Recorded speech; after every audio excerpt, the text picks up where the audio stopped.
Hello बच्चों, मैं Anil Kumar sir आपको केमिस्ट्री सेकंड पेपर का कल आपको हमने पढ़ाया था हाइलो एल्केन के बारे में।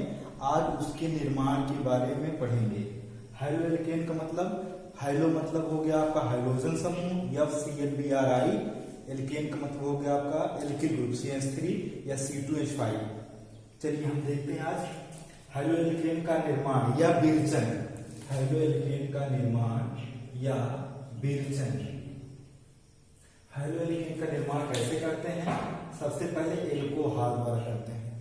एल्कोहल द्वारा करने के लिए हम लेते हैं हाइड्रोजन अम्ल। यहाँ पर आप देख रहे हैं CH3OH है, इसकी हाइड्रोजन अम्ल HI HBr या HCl द्वारा कराएंगे। तो यहाँ आप देख रहे हैं कि इसमें का OH और इसमें का H ये मिल करके H2O बना देंगे। H2O plus H2O plus H2O और CH3 यहाँ से I मिलकर के CH3I बनाएगा। इसको बोलेंगे मेथिल आयोडाइड। उसके बाद दूसरे वाले में CH3OH है, इसकी जब HBr से क्रिया होगी तो ये Br आकर के इस OH के स्थान पर जुड़ करके बना देगा CH3Br। इसको बोलते हैं मेथिल ब्रोमाइड। उसके बाद तीसरी अभिक्रिया देख रहे हैं CH3OH प्लस HCl से जब इसकी अभिक्रिया होकर बनेगा CH3Cl methyl chloride plus H2O। ठीक बच्चों, उसके बाद आप देखेंगे एल्कोहल पर PCl3 या PCl5 की क्रिया से कैसे आप मेथिल क्लोराइड का निर्माण करते हैं। देखिए बच्चों, यहाँ पर मेथिल एल्कोहल लिया गया CH3OH, इसकी PCl3 से रिएक्शन होगी तो बनेगा CH3Cl प्लस H3PO3। कैसे बनेगा इसको आप समझते हैं। देखिए, रिएक्शन लिखने के लिए आपको ट्रिक याद करना पड़ेगा। CH3OH इसकी हमको PCl3 से क्रिया करानी है। PCl3 देखो यहां पर क्या CH3OH है, रिएक्शन करानी है PCl3 से। यहां देख रहे हैं CH3 कितना है, 1 है और Cl कितने हैं, 3 है। ये जब बनेगा कि बनेगा 3CH3Cl, इसलिए आप इस CH3OH की संख्या 3 गुना कर दें। यहां से क्या होगा, आपको मिल जाएगा 3CH3Cl प्लस अब यहां से H3PO3 ये मिल जाएगा आपको H3PO3। ठीक बच्चों, ये रिएक्शन की समझने की विधि है। इसी तरह आप लिखेंगे तो इस अभिक्रिया को आप आसानी से समझ सकते हैं। इसके बाद दूसरी अभिक्रिया देख रहे हैं आप CH3OH, इसकी जब PCl5 से रिएक्शन होगी ये बन जाएगा CH3Cl plus HCl plus POCl3। तो इस रिएक्शन को समझने के लिए यहां भी हम देखते हैं कैसे अभिक्रिया कराएंगे। आपके पास क्या है, CH3OH है। ठीक बच्चों, उसके बाद हमने किससे क्रिया करानी है, PCl5 से। किससे क्रिया करानी है, PCl5 से। तो PCl5 को जब आप तोड़ते हैं तो आपको मिलता है PCl3 प्लस Cl2। क्या मिलता है बच्चों, PCl3 और Cl2।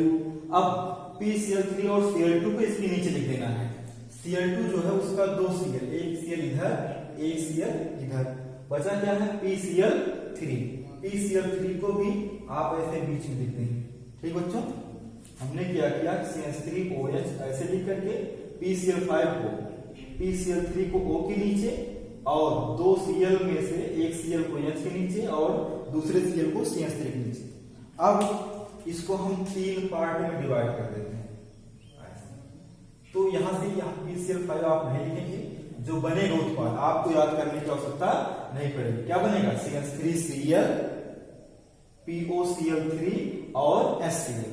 क्या प्राप्त हो बच्चों, CH3Cl plus POCl3 plus HCl बन गया हमारा मेथिल क्लोराइड और फास्फोरस ट्राईऑक्सी क्लोराइड और प्लस HCl। ठीक बच्चों, ये हो गया एल्कोहल की PCl3 व PCl5 से अभिक्रिया, जिसमें आपने देखा कि CH3Cl प्राप्त होता है। PCl5 की रिएक्शन इस तरह कराएंगे, PCl3 तोड़ करके यहाँ Cl को यहाँ एक Cl को यहाँ, फिर उसको 3 भाग में डिवाइड कर दीजिए, बन गया आपका CH3Cl POCl3 प्लस HCl।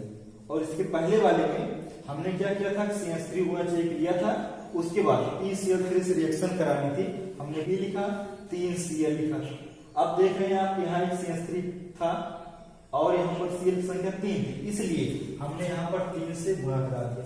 अब जो बनेगा वो बनेगा 3 CH3Cl, 3 CH3Cl प्लस देखें यहाँ से 3H है, ये बनेगा H3। P कितना है, 1 है, P हो गया। O कितना है, 3 है, बन जाएगा H3PO3। ठीक बच्चों, समझ में आया। अब अगली अभिक्रिया है एल्कोहल की थायोनिल क्लोराइड से अभिक्रिया।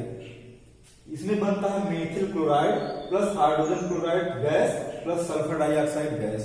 देखें बच्चों, रिएक्शन करानी है, CH3OH प्लस SOCl2। SOCl2 क्या है बच्चों, thionyl chloride, thionyl chloride SOCl2। इसकी अभिक्रिया होगी प्रीडीन की उपस्थिति में, प्रीडीन C5H5N, C5H5N। ये उत्प्रेरक का कार्य करेगा, जिसके कारण क्या बनेगा आपका CH3Cl methyl chloride sulphur dioxide और HCl गैस। अब इस अभिक्रिया का एक नाम है जिसको हम बोलते हैं डार्जन अभिक्रिया। क्या बोलते हैं बच्चों, डार्जन अभिक्रिया। याद रखेंगे, इसको बोलते हैं डार्जन अभिक्रिया, टार्जन नहीं है। कौन सी अभिक्रिया है, डार्जन अभिक्रिया है। तो हमने देखा क्या, CH3OH की SOCl2 से अभिक्रिया कराया, किसकी उपस्थिति में, C5H5N की उपस्थिति में, बन गया आपका मेथिल क्लोराइड सल्फर डाइऑक्साइड और HCl गैस। इस रिएक्शन को भी आप समझें कैसे इस अभिक्रिया को आप आसानी से करा सकते हैं और इसको काफी समय तक याद रख सकते हैं। इसके लिए हम क्या करेंगे कि आप क्या लिखेंगे, CH3OH, क्या लिखेंगे, CH3OH। ठीक बच्चों, SOCl2 को आप तोड़ दीजिए, SOCl2 को आप लिखेंगे SO, एक Cl इधर साइड में, एक Cl इधर साइड में। अब क्या करना है आपको बच्चों, इसके पहले वाली अभिक्रिया हमने बताया था कि इसको आप 3 भाग में डिवाइड कर दीजिए, तो आपको जो उत्पाद बनेगा वो याद करने की आवश्यकता नहीं पड़ेगी, यही बनेगा CH3Cl SO2 और HCl। देखें, CH3Cl हो गया, SO2 हो गया और HCl हो गया। बना क्या, CH3Cl plus SO2 gas plus HCl gas. ठीक बच्चों, अब यहां पर एक क्वेश्चन बनता है कि एल्कोहल से एल्किल क्लोराइड में परिवर्तन के लिए थायोनिल क्लोराइड सर्वोत्तम अभिकारक है, क्यों। फिर से एक बार क्वेश्चन समझें, एल्कोहल से एल्किल क्लोराइड में परिवर्तन के लिए आपका जो SOCl2 है, थायोनिल क्लोराइड, ये सर्वोत्तम अभिकारक क्यों है।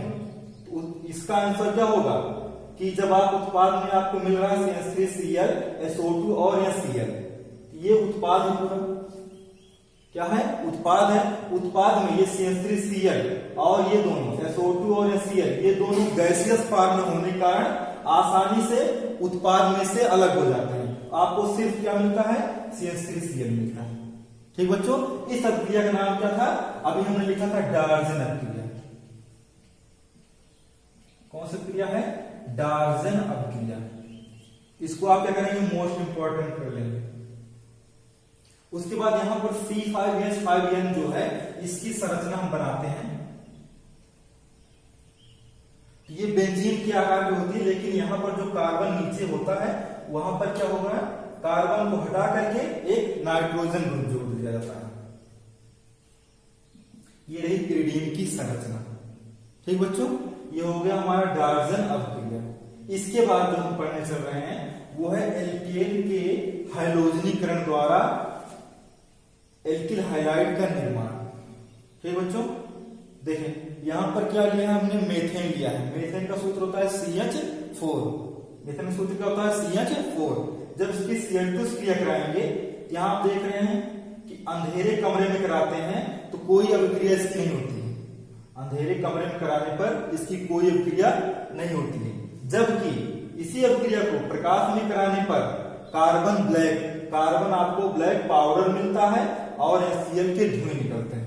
ठीक बच्चों, कार्बन आपको ब्लैक मिलेगा पाउडर और HCl का धुआं निकलता है।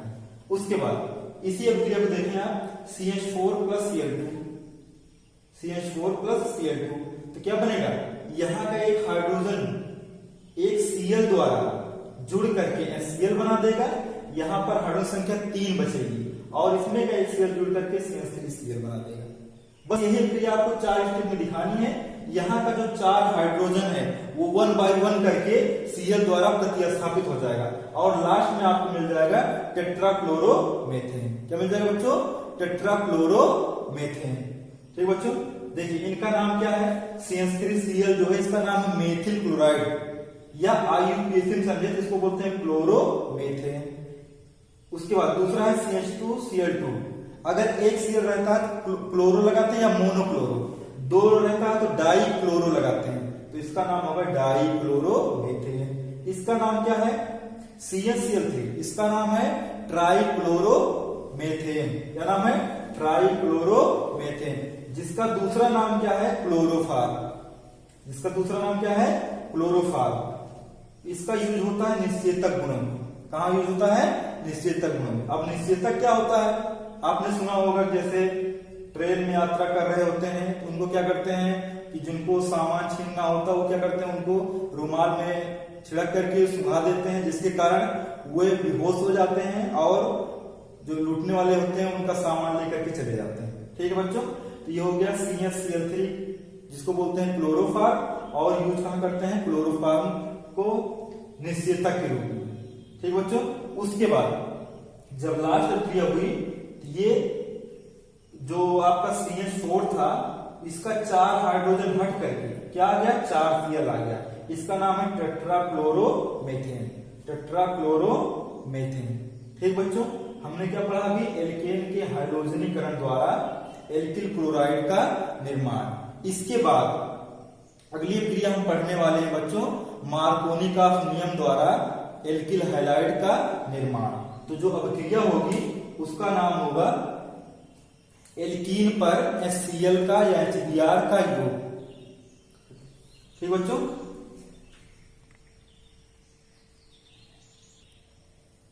ठीक बच्चों, अब हम देखेंगे एल्कीन से कैसे एल्किल हैलाइड का निर्माण करते हैं। चलिए, एथिलीन हमने लिया है, एथिलीन का सूत्र होता है CH2 double bond CH2। Ethylene बोला जाए या एथीन बोला जाए, ये आपका एक असंतुलित हाइड्रोकार्बन है जो एल्कीन के अंतर्गत आता है। इसकी HBr हाइड्रोजन ब्रोमाइड, क्या बोलेंगे इसको, हाइड्रोजन ब्रोमाइड, या आप बोल सकते हैं आक्रमणकारी अभिकर्मण। क्या बोल सकते हैं, आक्रमणकारी अभिकर्मण। अब जब HBr की इससे अभिक्रिया होगी तो ये जो बॉन्ड है फर्स्ट वाला ये ब्रेक होगा, एक के ऊपर आ जाएगा नेगेटिव चार्ज और दूसरे के ऊपर आ जाएगा पॉजिटिव चार्ज। ये वाला बॉन्ड ब्रेक हुआ, इसके ऊपर आ गया नेगेटिव चार्ज, इसके ऊपर आ गया पॉजिटिव चार्ज। HBr में H क्या होता है पॉजिटिव, Br क्या होता है नेगेटिव। अब आप इसको जोड़ दीजिए, ये वाला H आकर के यहां ऐड हो गया, तो ये हो गया CH2, एक H जुड़ा हो गया CH3, दूसरे वाले Br नेगेटिव आकर के CH2 से जुड़ा तो हो गया CH2Br। इसका डबल बॉन्ड जो है वो सिंगल बॉन्ड में कन्वर्ट हो जाएगा। ठीक बच्चों, उसके बाद दूसरी क्रिया हम दिखाने चल रहे हैं प्रोपीन से। प्रोपीन का सूत्र होता है CH3 single bond CH double bond CH2। इस पर जब HBr की क्रिया होगी ये बनेगा CH3 single bond CH single bond Br single bond CH3। ये आपका रहा प्रोपीन। क्या बच्चों, प्रोपीन। ये आपका क्या है, हाइड्रोजन ब्रोमाइड।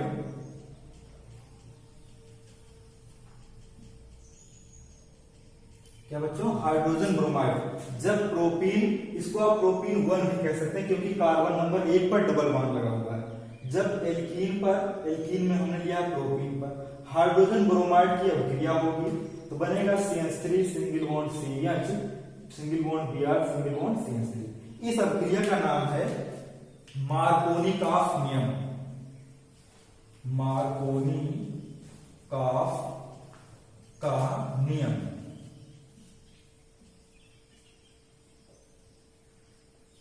11th में आपने पढ़ा होगा कि मार्कोनिकॉफ नियम क्या होता है।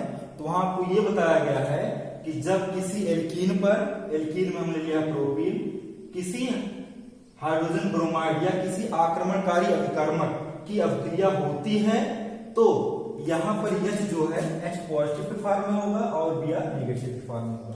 तो इसका हाइड्रोजन ब्रोमाइड का या आक्रमणकारी अभिकर्मक का अधिक ऋण विद्युतीय भाग असंतृप्त हाइड्रोकार्बन के उस कार्बन परमाणु पर जुड़ता है जहां पर हाइड्रोजन की संख्या कम होती है। यही क्या है मार्कोनिकॉफ का नियम। एक बार फिर से देखें, CH3 single bond CN double bond CH2, यहां पर हाइड्रोजन संख्या 2 है, यहां पर हाइड्रोजन संख्या 1 है। तो यहां पर डबल बॉन्ड है तो Br जो है इन दोनों कार्बन में से किसी एक कार्बन पर जुड़ेगा। यहां पर CH3 की संख्या क्या है, हाइड्रोजन संख्या यहां पर 3 है, तो 3 1 4 वैलेंसी इसकी पूरी है। Br यहां पर नहीं जुड़ सकता, जुड़ेगा कहां, इस कार्बन या इस कार्बन पर।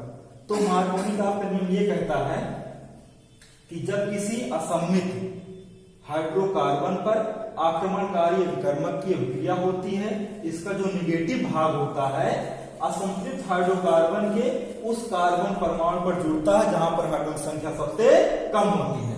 तो ये जो अभिक्रिया करेंगे तो बनाएगा, देखिए बच्चों 1 2 3 या 1 2 3, इसका नाम है 2 ब्रोमो प्रोपेन, 2 ब्रोमो प्रोपेन, या इसको बोल सकते हैं आप द्वितीयक एल्किल ब्रोमाइड, द्वितीयक एल्किल ब्रोमाइड जो बन रहा है 2 ब्रोमो प्रोपेन। ये हो गया मार्कोनिकॉफ का नियम। उसके बाद हम समझ लेते हैं इसकी मैकेनिज्म। मैकेनिज्म मतलब होता है बच्चों क्रियाविधि, क्रियाविधि।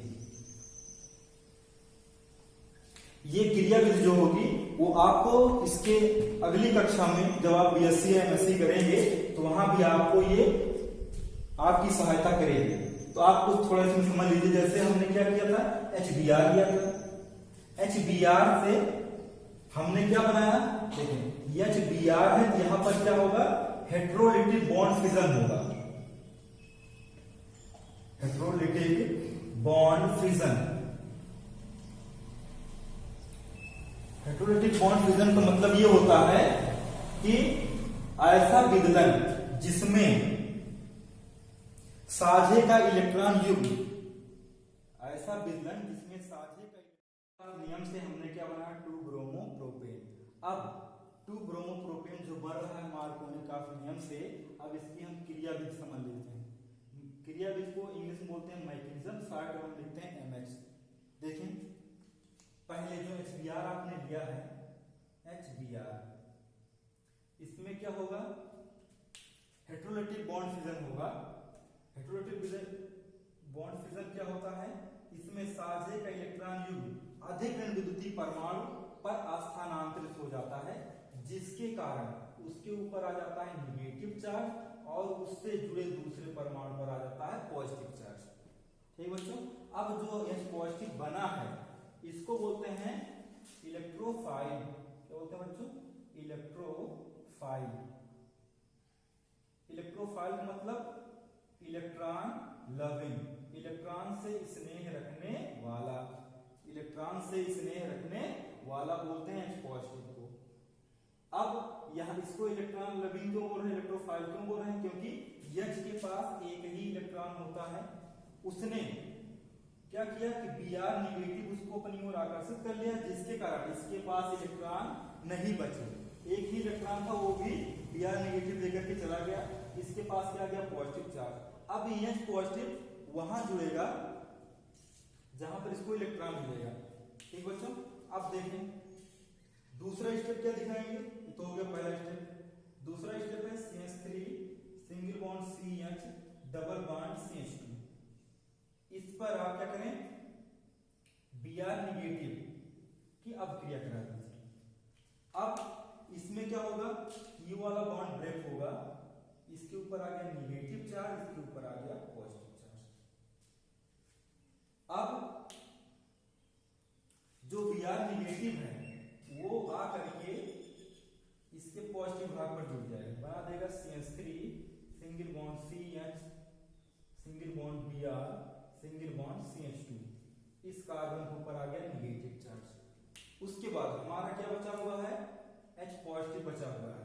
इसकी रिएक्शन करा दीजिए, CH3 single bond CH single bond Br single bond CH2। इस पर H पॉजिटिव की क्रिया करा दीजिए।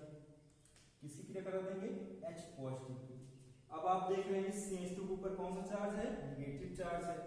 ये H पॉजिटिव आकर के यहाँ ऐड हो जाएगा, ये बना देगा CH3 single bond CH single bond Br single bond CH3।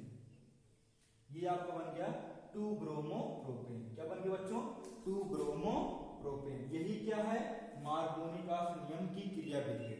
इसमें पहले आपने पढ़ा कि आप कैसे तोड़ते हैं, फिर जो बना कार्बोकेटायन, कार्बन के ऊपर जो पॉजिटिव चार्ज होता है उसको बोलते हैं कार्बोकेटायन।